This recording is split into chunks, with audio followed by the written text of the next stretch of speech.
네, 안녕하십니까. 오늘은 ESV 성경 공부 시리즈 사무엘 상하 6과입니다. 본문은 사무엘상 1장부터 26장으로 제목은 사울의 추적과 다윗의 보호입니다.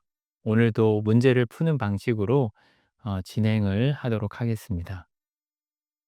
그럼 1번 문제입니다.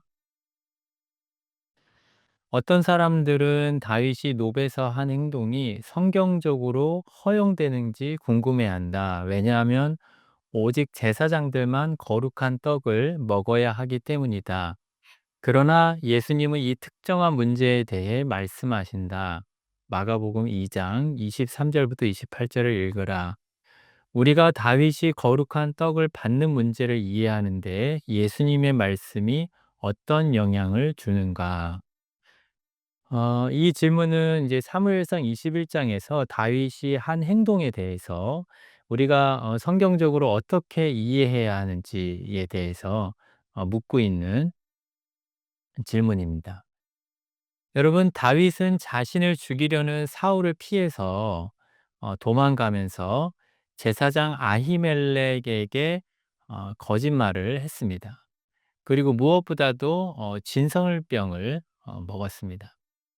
그러나 성경은 이 이야기 속에서 다윗의 행동을 무언가 직접적으로 비판하지 않고 있는 것을 우리가 알 수 있는데요. 그런데 다윗은 분명히 율법의 규례를 어겼습니다. 성경 레위기 24장 9절 질문에도 나와 있는데 이 부분을 보면 이 떡은 아론과 그의 자손에게 돌리고 그들은 그것을 거룩한 곳에서 먹을지니 이는 여호와의 화제 중 그에게 돌리는 것으로서 지극히 거룩함이니라. 이는 영원한 규례니라. 이 규례를 보면 진설병이 제사장에게만 속한다라고 분명히 말합니다. 그러니까 제사장만 먹을 수 있는 것이죠. 하지만 성경은 다윗이 당시 사울을 피해 생사를 건 도피 중이었고 극도로 절박한 상황에 있었기 때문에 그의 행동을 그에게 있었던 상황과 연결지어서 잘못된 것으로 특별히 규정하지 않고 있습니다. 예수님도 이 사건을 언급하시는데요. 마가복음 2장에서 바리새인들이 어 이 안식일에 밀 이삭을 잘라 먹은 제자들을 정죄했을 때 예수님은 다윗의 사건을 예로 들면서 이렇게 말씀하셨습니다. 마가복음 2장 25절부터 28절을 보면 예수께서 이르시되 다윗이 자기와 및 함께한 자들이 먹을 것이 없어 시장할 때에 한 일을 읽지 못하였느냐. 그가 아비아달 제사장 때에 하나님의 전에 들어가서 제사장 외에는 먹어서는 안 되는 진설병을 먹고 함께한 자들에게도 주지 아니하였느냐. 또 이르시되 안식일이 사람을 위하여 있는 것이요 사람이 안식일을 위하여 있는 것이 아니니 이러므로 인자는 안식일에도 주인이니라. 여러분, 예수님도 역시 다윗의 행동을 단순한 불법, 어떤 규례 위반으로 평가하시지 않습니다. 오히려 예수님께서는 긴급했던 다윗의 필요와 그의 생명을 보존하는 데 있어서 그의 행동이 어떤 율법의 규정보다 우선할 수 있음을 보여주고 계십니다. 그래서 율법이 사람을 통제하고 억압하기 위한 것이 아니다. 안식일이 사람을 위해 있는 것이지 사람이 안식일을 위해 있는 것이 아니다라고 말씀하십니다. 그러니까 율법은 하나님의 자비와 생명을 드러내고 보존하기 위한 도구임을 말씀하셨습니다. 따라서 우리가 이 다윗이 율법을 어겼지만 그 사건은 어떠한 자비의 관점에서 긍휼의 관점에서 그러니까 율법의 전체적인 정신이라는 그 의미 안에서 이 사건을 바라봐야 한다라고 우리가 정리를 할 수 있겠습니다.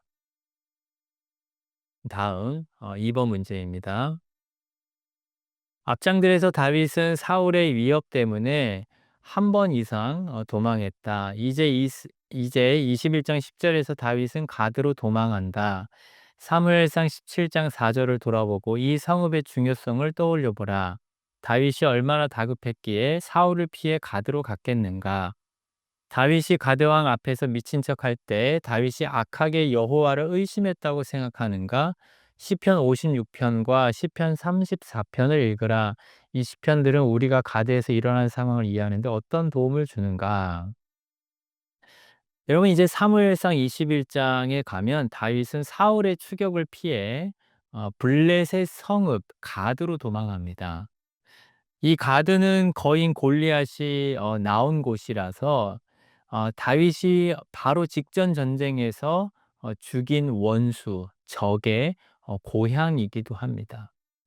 다윗이 이 가드로 피신했다는 것은 다윗이 사울을 피해 도망 다니던 그 상황이 얼마나 절박하고 두려운 상황이었는지를 잘 보여줍니다.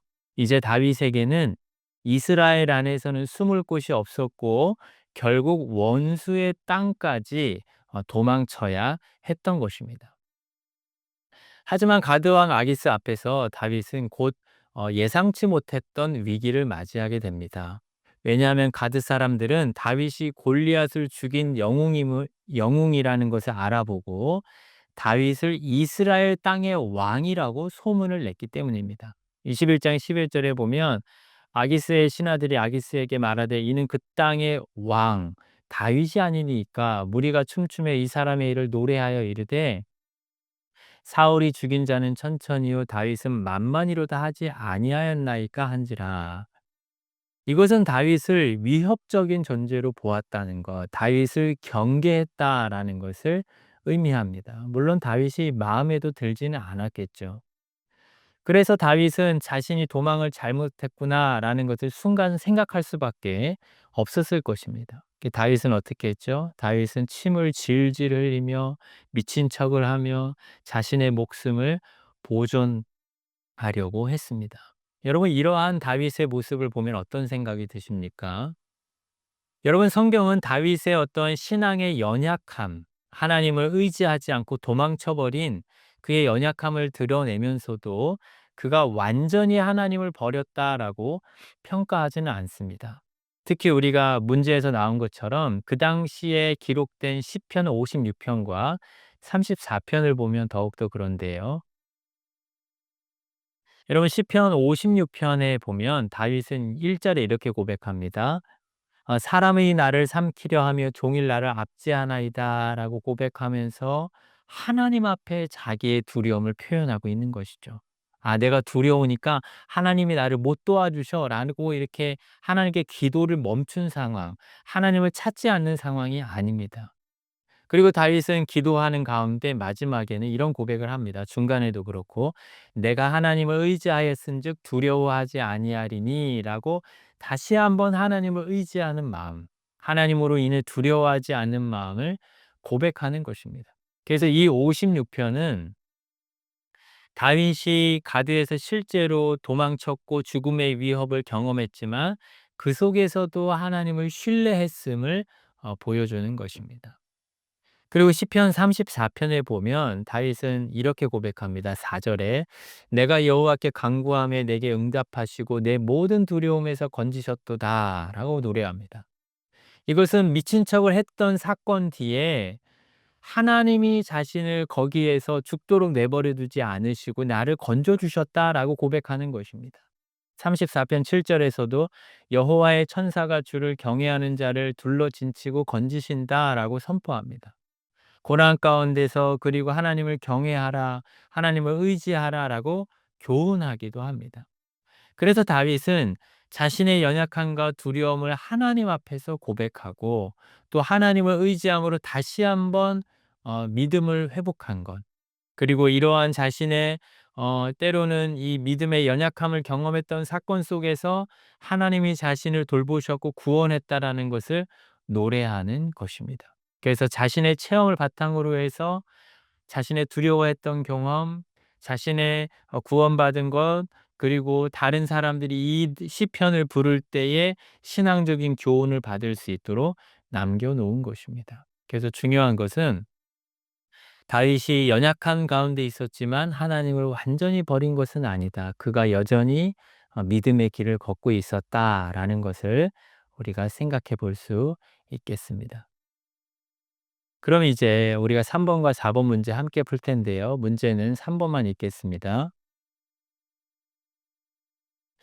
22장 1 절에서 다윗은 다시 도망해서 이번에는 광야에 있는 굴로 도망간다. 이것은 다시 한번 다윗이 얼마나 절박하고 외로운지 보여준다. 그러나 다윗은 곧 가족과 400 명이 함께 있는 자들과 합류한다. 이 400 명을 어떻게 묘사하는가? 그리고 이것은 사울과 다윗의 상이한 지도력에 대해 이해하는 데 어떤 의미가 있는가? 여러분, 사무엘상 22장 1 절에서 다윗은 사울의 위협을 피해 아둘람 굴로 도망합니다. 그리고 그곳에서 약 400 명의 사람들이 다윗에게 모여듭니다. 그런데 그 사람들에 대해서 2 절은 이렇게 묘사하는데요. 환난당한 모든 자와 빚진 모든 자와 마음이 원통한 자가 다 그에게로 모였고 그는 그들의 우두머리가 되었는데 그와 함께한 자가 400명 가량이었더라. 여러분, 여기 모여든 다윗에게 모여든 사람들은 사회적으로 가난하고 그리고 어려움을 겪고 또 경제적인 힘든 점이 있고 억울함을 가지고 있는 사람들이었습니다. 그래서 이 사람들은 스스로 문제를 해결할 힘이 없는 사람들이었고 다윗과 비슷한 형편에 있는 사람들이었는데 다윗에게 모여서 그의 보호와 그의 어떠한 인도, 그의 지도를 받기 시작했습니다. 특별히 이 부분에서 어떤 다윗의 리더로서의 지도력을 보게 되면 다윗은 도망자이면서도 같은 처지의 사람들을 품고 함께하는 이 동지적 관계를 형성하는 것을 볼 수 있습니다. 그들이 자신에게 도움되지 않는 그런 사람이다. 자신에게는 좀 도움을 줄 수 있는 사람이 필요한데 이런 사람들은 나에게 필요 없어라는 그런 모습을 보이지 않고 있습니다. 특히 다윗은 억압받던 이들에게 신뢰와 충성을 얻었고 도피 중에도 하나님께 묻고 이들과 함께 움직이는 그런 지도자로서 훈련이 되는 것을 볼 수 있습니다. 참, 그러니까 지도자로서 이 품어야 할 넓은 관용과 사랑을 갖고 있었고 또 이 사람들을 통해서 다윗이 오히려 지도자로서 또 훈련받는 그런 모습을 우리가 볼 수 있습니다. 그런데 이러한 다윗의 모습과 반대로 사울의 지도력을 보면요. 사울은 우리가 좀 이따가도 보겠지만 다윗을 도왔다라는 그런 누명을, 도망자 다윗을 이미 반역자로 규정한 상황이고 다윗을 도와주고 있는 사람들에게 누명을 씌워서 제사장들을 학살하는 그런 폭력과 공포로 자신의 권력을 유지합니다. 그리고 다윗을 추격하면서도 동시에 또 다른 사람들이 자신을 죽이려 한다라는 의심을 늘 했습니다. 그러니까 불안과 이 염려에 가득 차 있었습니다. 사람들을 신뢰하지 못하면서 자신 스스로 고립되는 리더십을 사울에게서는 볼 수도 있습니다. 그러니까 신뢰를 주지도 못하고 받지도 못하는 그런 사울의 모습입니다. 무엇보다도 사울 왕은 하나님의 뜻에 순종하지 않고 자신 스스로 자신의 권력을 지키려고 하다가 점차 몰락의 길을 걷는 것을 봅니다. 그러니까 사울은 권위주의, 불순종의 리더십을 가졌다면 다윗은 자신처럼 수고하고 무거운 짐진 자들을 초대하는 예수님과 같은 리더십을 가지고 있었고 환난당한 자들의 피난처가 되어주는 리더십을 가지고 있었다는 것을 알 수 있습니다. 다음 5번 문제입니다. 22 장은 사무엘상의 이전 부분을 상기시킨다. 이 이야기들을 어떤 방법으로 비교하고 대조할 수 있는가? 여러분, 사무엘상 15 장과 22 장은 다 사울 왕의 불순종을 보여주고 심각한 불순종을 보여주는 대표적인 중요한 두 사건들이 기록되어 있습니다. 그런데 이 질문은 이 두 사건을 비교하면서 한번 이 두 사건이 주는 교훈이 무엇인지를 살펴보라라고 하고 있습니다. 먼저 우리가 15 장을 다시 한번 기억해 보면 15 장에서 사울은 하나님께서 아말렉을 진멸하라라는 명령을 받았는데 그 분명한 명령을 받았지만 사울은 아말렉 왕 아각을 살려두었고 가장 좋은 양과 소를 남겨두었습니다. 이유는 사울이 여러 번 말했던 것처럼 백성들의 요구를 거절하기 두려웠다. 그 사람들의 눈치를 보고 사람들을 두려워하는 모습도 있었지만 사울 자신도 물질을 탐하는 마음이 있었다라고 볼 수 있습니다. 그러니까 진멸하지 않는, 누군가를 죽이지 않는 불순종을 한 것입니다. 그런데 22 장에 보면 사울은 정반대의 불순종을 합니다. 사울은 다윗이 노베에서 제사장 아히멜렉의 도움을 받았다는 것을 명분으로 삼아서 하나님의 종들인 제사장들을 죽입니다. 근데 죽이는 정도가 얼마나 심하냐면 제사장 85 명과 그들의 가족들과 심지어 가축들까지 다 죽이게 했습니다. 하나님이 명하신 아말렉 족속을 진멸하는 것을 거부했던 사울이 정반대로 하나님이 명하시지 않은 그 거룩한 제사장들을 잔혹하게 학살하는 일을 한 것입니다. 이 두 사건은 비교해 봤을 때 하나님의 말씀에 불순종하는 사울의 모습이 얼마나 파괴적으로 나아가고 있는지, 얼마나 점점 사울이 악인의 길로 두드러지는 악한 행동들을 하고 있는지를 우리로 하여금 보게 해 준다라고 할 수 있습니다. 그럼 다음 13 장의 1-2번 문제를 한번 풀도록 하겠습니다. 우리가 문제는 2번 문제만 23장 1-2번 문제 풀 텐데 우리가 이 문제는 2번 문제만 읽겠습니다. 사울과 다윗의 중요한 차이점 중 하나는 다윗이 하나님을 찾고 하나님의 음성을 듣는다는 것이다. 정확히 23장 어디에서 다윗이 여호와를 찾고 여호와의 음성을 듣는 것을 볼 수 있는가? 그리고 이것이 22장 23 장에서 만드는 차이는 무엇인가? 여러분, 다윗과 사울의 가장 큰 차이, 무엇보다도 다윗은 도망 다니고 추격하는 사울의 모습 속에서 가장 두드러진 차이는 다윗은 하나님께 묻고 하나님의 말씀에 순종하는 삶을 살았다는 것입니다. 사울은 그렇지 않았고요.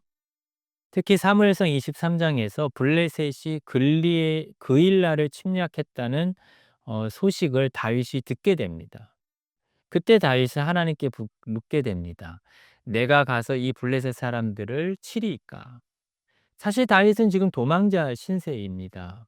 그래서 지금 블레셋 사람들로부터 그일라 성읍을 구해 줄 수 있는 형편이 전혀 아니었습니다. 하지만 다윗은 자신에게 사람들이 있었고 자신은 어쨌든 하나님께 기름 부음 받은 사람이고 자신에게 여건이 전혀 안 된다라고 판단하지 않았던 것 같습니다. 하나님께 물어보고 있습니다. 특히 다윗을 생각한다면 그가 그일라 성읍을 돕게 되면 사울 왕에게 자신의 위치가 노출될 수밖에 없는 상황도 있었습니다.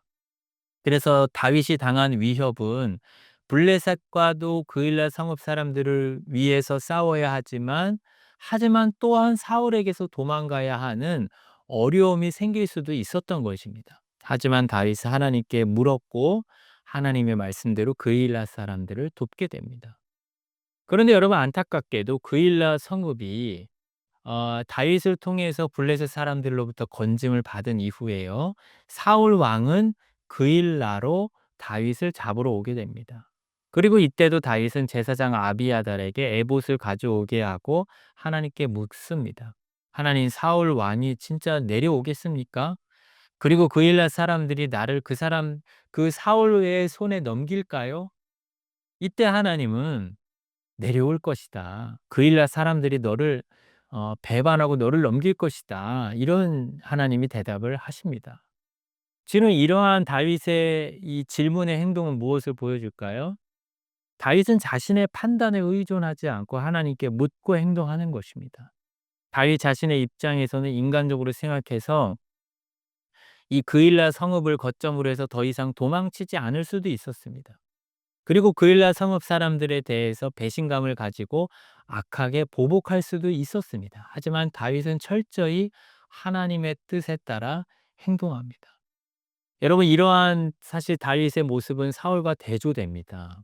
사실 사울은 어떻게 했죠? 노벨 제사장들을 잔혹하게 죽이고 하나님의 뜻을 묻지도 않았습니다. 근데 이 유일하게 살아남은 그 제사장 가족 중에 아비아달이 다윗에게 도망와 에봇을 가져왔고 다윗은 이를 통해서 하나님께 묻고 그 물은 대로 행동하는 삶을 살게 된 것입니다. 이것은 무엇을 보여주냐면 이제 하나님의 인도를 받는 참된 왕이 그 왕권이 확실하게 사울에게서 다윗으로 옮겨졌음을 보여준다라고 할 수 있습니다. 그럼 3번 문제입니다. 다윗과 그의 사람들은 블레셋 사람들과 싸워 그일라 사람들을 구하는데 그일라 사람들은 이내 다윗에게서 등을 돌린다. 이 상황은 슬프기는 하지만 대단히 놀라움과 요한복음 1장 11절은 이 현실에 대해서 무엇을 말해주는가? 여러분 우리가 방금 살핀 바와 같이 다윗은 그일라를 블레셋의 침략에서 구원해냈습니다. 하지만 그일라 사람들이 이 은혜를 입은 이후에 사울에게 다윗을 넘기려 한 사건은 참 매우 안타깝고 슬픈 일입니다. 하지만 그럼에도 그일라 사람들의 입장에서 생각해 보면 아주 놀라운 일은 아닙니다. 왜냐하면 그일라 주민들은 다윗의 도움으로 블레셋을 물리치긴 했지만 여전히 사울이 왕이고 이스라엘의 공식적인 권력자라는 사실을 알고 있었기 때문입니다. 그러니까 다윗은 자신들을 구해준 사람이긴 하지만 이스라엘의 통치자는 아닙니다. 그리고 불과 얼마 전 사울은 무슨 짓을 했었죠? 노베서 제사장 85명과 그 가족과 가축까지 잔일에게 진멸했습니다. 이런 상황에서 그일라 사람들이 다윗을 배반하지 않고 숨겨주는 것은 사울의 보복의 위협을 받을 수밖에 없는 치명적인 위험을 안는 행동이었습니다. 그래서 인간적으로는 이해되는 행동입니다. 그런데 여러분 이렇게 다윗이 배반당하는 모습을 우리가 구속사적으로 생각해 보면 요한복음 1장 11절과 연결됩니다. 요한복음 1장 11절에 보면 예수님이 자기 땅에 오며 자기 백성이 영접하지 아니하였다. 이 요한복음의 말씀은 구원자를 거부하는 인간의 모습을 보여줍니다.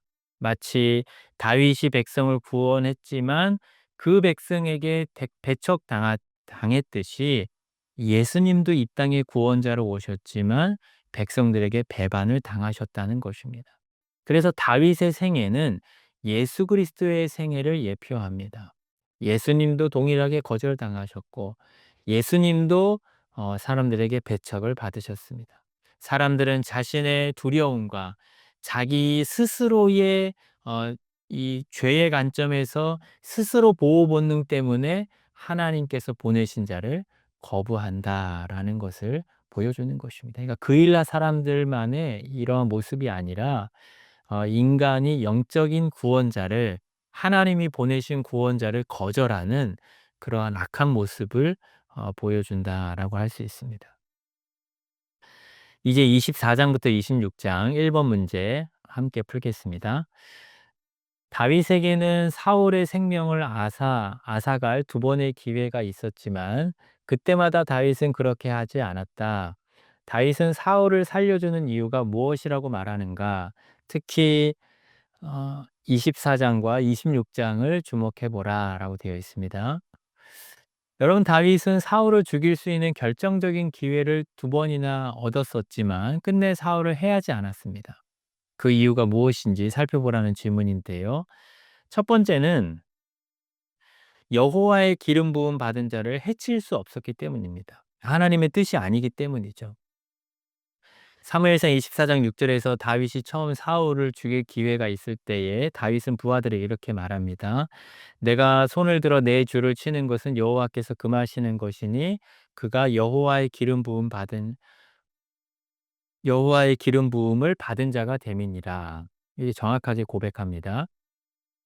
또한 26장에서 두 번째로 사울을 죽일 수 있었던 기회, 특히 아비새가 자신이 다윗을 대신해서 죽이겠다고 이야기했을 때도 다윗은 이렇게 말하죠. 여호와의 기름 부음을 받은 자를 치는 것을 여호와께서 금하신다. 그리고 11절에서는 내가 손을 들어 여호와의 기름 부음을 받은 자를 치는 것을 여호와께서 금하셨다. 이렇게 이 하나님이 보호하시는 자, 하나님이 기름 부은 자를 내가 칠 수 없다라고 하나님의 뜻 때문에 그렇게 했다라는 것입니다. 두 번째로 다윗에게는 여호와 하나님께 심판을 맡기는 신앙을 가지고 있었습니다. 24장 첫 번째 기회가 있었을 때에도 12절에 보면 여호와께서는 나와 왕 사이를 판단하사 여호와께서 나를 위하여 왕에게 보복하시려니와 내 손으로는 왕을 해하지 않겠다. 다윗은 사울이 어떻게 죽게 될지, 그의 왕위가 어떻게 끝나게 될지, 그의 왕권이 어떻게 마무리될지 그것에 대해서 하나님께 맡기고 자신이 스스로 보복하지 않겠다라고 이렇게 사울과 사울의 신하들 앞에서 선언하는 내용입니다. 그리고 24장 15절에서도 그런즉 여호와께서 재판장이 되어 나와 왕 사이에 심판하사 나의 사정을 살펴 억울함을 풀어 주시고 나를 왕의 손에서 건지시기를 원합니다. 재판장 되신 하나님께서 심판하실 것이다. 하나님은 악인을 심판하시고 나의 억울함을 풀어 주실 것이다라고 소원하며 고백하고 있습니다. 또한 26장에서도 23절 24절에 보면 여호와께서 사람에게 그의 공의와 신실을 따라 갚으시리니 이는 여호와께서 오늘 왕을 내 손에 넘기셨으되 나는 손을 들어 여호와의 기름 부음을 받은 자 치기를 원하지 아니하였음이니이다. 오늘 왕의 생명을 내가 중히 여긴 것 같이 내 생명을 여호와께서 중히 여기셔서 모든 환난에서 나를 구하여 내시기를 바라나이다 하니라. 자신이 사울을 죽이지 않은 것, 아니 아비새가 죽이려고 했을 때 보호한 선행을 하나님께서 나에게 선한 것으로 갚아주실 것을 소원하고 있습니다. 지금 다윗은 자신의 행동이 하나님 앞에서 의롭다는 확신을 가지고 하나님이 자신을 보호하시고 갚아주실 것이라고 믿었습니다. 그래서 다윗은 심판주 되신 하나님, 행한 대로 갚으시는 하나님을 경외하는 마음으로 사울을 치지 않은 것입니다.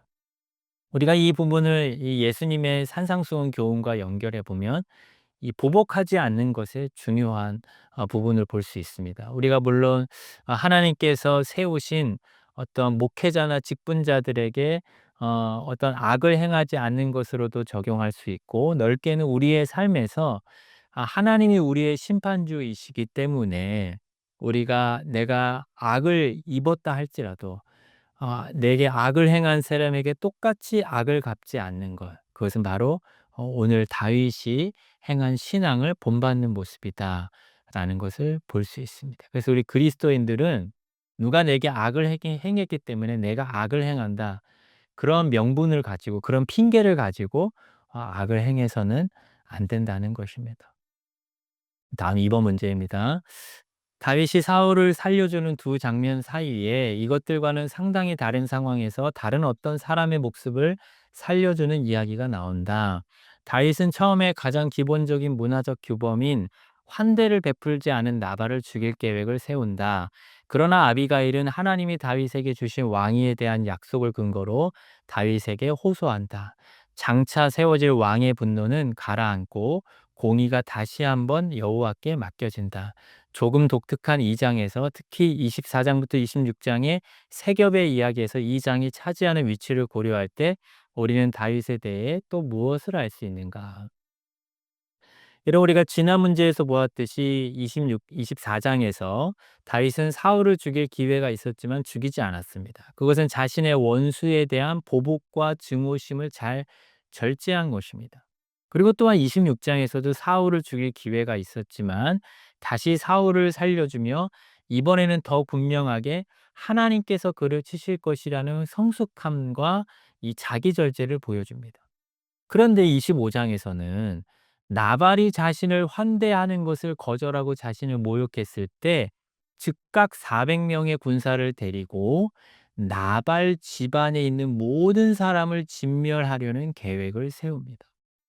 여러분 다윗의 이러한 모습은 기름 부음 받은 사울에게서는 감히 표출되지 못했던 그의 인간성, 그의 분노, 즉각적인 보복심이 드러났다라는 것을 보여주는 것입니다. 사울 왕은 기름 부음 받은 사람이니까 어떻게 해서든지 다윗이 자기의 마음속에 있는 이 분노와 보복심을 제어하고 있었던 것이죠.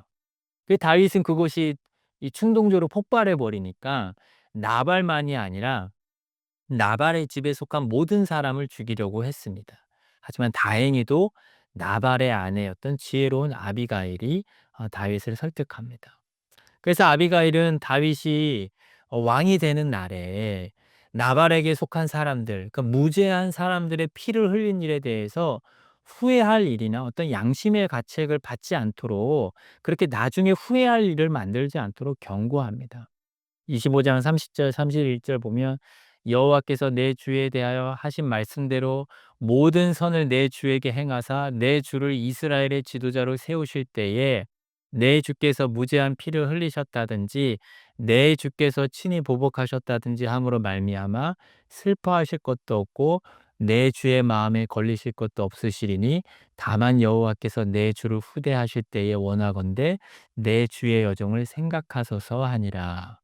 여러분, 아비가일은 참 지혜로운 여인입니다. 그래서 하나님께서 말씀하신 대로 당신이 왕이 될 것이고, 그리고 하나님께서 말씀하신 그대로 이 아비가일은 이런 논리로 얘기하는 것입니다.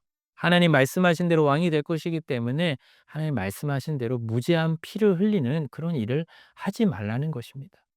여러분, 만약 아비가일이 없었다면 다윗은 매우 큰 죄를 짓고 후회할 일을 남겼을 것입니다. 그러니까 다윗은 이 사건을 통해서 무엇을 알게 됐을까요? 사울과의 관계에서는 본인 스스로 인식하지 못하고 깨닫지 못했던 자신 속에 있었던 강한 분노와 보복심을 깨닫게 되었을 것입니다. 그래서 자신이 사울을 살려주었다고 해서 나는 사람들을 이렇게 보복하지 않는 사람이야. 나는 온전한 사람이 아니야라고 말할 수 없게 된 것이죠. 나 자신을 보게 된 것입니다. 자신이 완벽하지 않고 자신이 온전하지 않은 죄인이라는 것을 알게 되었던 것입니다. 인간의 보복심과 인간의 분노 앞에 자신이 얼마나 연약한지를 깨닫게 준 것입니다. 깨닫게 된 것입니다. 그래서 여러분, 이 사건은 다윗이 하나님의 훈련을 받고 있다라고 볼 수 있습니다. 하나님의 훈련을 받고 있어서 이제 성숙한 지도자로 자기를 발견하고, 그래서 자기를 돌아보고 하나님 앞에 하나님이 이 다윗이 절제하고 자신이 하나님 앞에 겸손하게 순종할 수 있는 사람으로 하나님 앞에 만들어져 가고 있는 모습을 우리가 볼 수 있겠습니다. 그럼 3번 문제입니다. 사울은 다윗을 가깝게 마주할 때마다 후회를 표현한다. 그러나 본문을 계속 읽어 나가면 우리는 사울이 진정으로 회개하고 있는 것이 아님을 금방 알아챌 수 있다. 그러나 사울은 다윗이 진지하게 받아들이고 이후에는 존중해 주는 무엇인가를 요구한다. 이것이 무엇인가? 여러분, 사울은 다윗이 자신을 살려줄 때마다 자신의 잘못을 인정하는 그런 말을 합니다. 말 자체만 보았을 때는요. 그래서 엔게디 굴 사건, 그러니까 사무엘상 24장에서는 다윗에게 이르되 나는 너를 학대하되 너는 나를 선대하니 너는 나보다 의롭다. 그러니까 사울은 다윗을 자신보다 의롭다라고 하면서 자신의 악행을 간접적으로 시인한 것이죠. 그리고 26장에서 자신을 살려주었을 때도 더 분명하게 고백합니다. 사울이 이르되 내가 범죄하였도다. 내 아들 다윗아 돌아오라. 내가 오늘 내 생명을 귀하게 여겼은즉 내가 다시는 너를 해하려 하지 아니하리라. 내가 어리석은 일을 하였으니 대단히 잘못되었도다 하는지라. 여러분, 이렇게 사울이 자신의 잘못을 고백을 하지만요, 진정한 회개가 아니라는 것을 이 우리가 볼 수 있습니다. 왜냐하면 사울은 잠시 후회하는 듯 보였지만 곧 다시 다윗을 죽이려 하며 이전의 태도로 돌아가 버리기 때문입니다. 그러니까 그의 회개는 하나님 앞에 마음을 돌이키는 그의 어떤 행동과 그의 선택과 그의 생각을 완전히 변화시키는 것을 동반하지 않았고, 잠시 그의 양심의 고통에서 오는 일시적인 감정이었습니다. 그런데 이러한 상황 속에서 사울은 두 차례나 다윗에게 한 가지를 간절히 부탁합니다. 그것은 자신의 후손과 이름을 보존해 달라는 부탁이었습니다. 엔게디에서 사울은 다윗이 왕이 될 것을 인정하며 이렇게 말합니다. 너는 반드시 왕이 될 것이요 이스라엘 왕국이 내 손에서 견고히 설 것을 내가 알았노니 그런즉 너는 내 후손을 끊지 아니하며 내 아버지의 집에서 내 이름을 멸하지 아니할 것을 이제 여호와의 이름으로 내게 맹세하라. 사울은 다윗이 차기 왕이 될 것을 알았습니다. 미래 왕에게 자신의 가문을 보존해 달라고 그래서 부탁하는 것입니다. 다윗은 이 요청을 여호와의 이름으로 맹세하며 받아들입니다. 그리고 훗날 그는 그 이 언약과 맹세를 기억하고 사울의 손자 무비보셋을 선대하며 그를 지켜줍니다. 다윗이 이 부탁을 존중한 이유는 분명합니다. 그것은 사울을 끝까지 기름 부음 받은 자, 곧 왕으로 인정했기 때문입니다. 다윗은 하나님께서 세우신 질서를 함부로 넘어서지 않았습니다.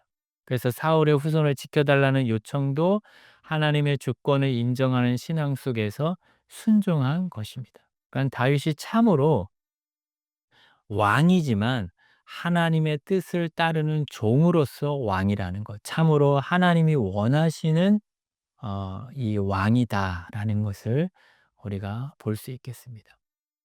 여러분, 우리가 오늘 살펴본 내용들은 다윗이 사울의 추격을 피하면서 그가 어떻게 하나님의 뜻에 순종했고 또한 왕이 되기 위해서 어떠한 훈련을 받았는지를 우리에게 보여줍니다. 다윗은 철저히 하나님께 묻고 순종했고 심지어 사울을 죽일 기회가 있었음에도 죽이지 않았습니다. 중요한 것은 다윗이 순종했기 때문에 다윗이 위대하다라는 것이 아니죠. 무엇이죠? 그를 훈련시킨 분은 하나님이십니다. 우리가 자세히 보지는 않았지만 다윗이 사울을 첫 번째 죽이지 않고 보호할 때 그의 옷자락을 잘랐었습니다. 또한 다윗은 나발의 집안을 모두 죽이려고 했었습니다. 하지만 하나님은 다윗에게 무엇을 가르치셨냐면 자신에게 주어진 어떤 힘과 권력을 절제하는 법을 가르치신 것입니다. 왕에게 가장 중요한 것은 무엇이죠? 내가 가장 높은 자가 아니라 내가 하나님 아래에 있어서 내게 주어진 어떤 권력과 힘을 절제하는 것이 가장 필요하죠. 하지만 하나님이 다윗이 그러한 것을 배울 수 있도록 변화시키시고 가르치신 것입니다. 우리가 오늘 말씀 우리에게 적용해 본다면 우리에게 있는 어떤 힘, 우리에게 있는 어떤 영향력, 나의 어떠한 사소한 선택의 힘과 그러한 어떠한 나의 자유, 나의 그러한 것들까지도 우리가 절제하는 법을 배워야 합니다. 다윗이 하나님께 묻고 순종했다면 우리는 하나님의 말씀을 보면서 또 우리의 삶의 형편들을 돌아보면서 하나님이 기뻐하시는 뜻이 무엇인지를 분별하는 법을 배워야 합니다. 특별히 우리의 실패를 경험했을 때 우리 속에 드러나는 어떤 악한 것들, 우리의 미움, 우리의 증오, 우리의 교만함, 우리의 악함들을 솔직하게 인정하고 하나님 앞에 순종하는 모습을 우리가 다윗의 모습을 통해서 배워야겠습니다. 우리 함께 같이 기도하고 마무리하겠습니다. 사랑이 많으신 하나님, 하나님께서 참으로 다윗을 순종하는 왕으로 훈련시키시는 것을 보았습니다. 다윗이 참으로 보복심 가운데, 분노 가운데, 또 두려움 가운데 있었지만 하나님 이런 가운데서도 자신 스스로를 절제하며 하나님 앞에 말씀 앞에 복종했던 그런 모습들을 우리가 배우게 해주시고 우리가 가진 자유와 우리가 가진 시간과 우리의 영향력들을 하나님 앞에 복종시키며 살아갈 수 있도록 인도하여 주옵소서. 감사하며 예수님의 이름으로 기도합니다. 아멘.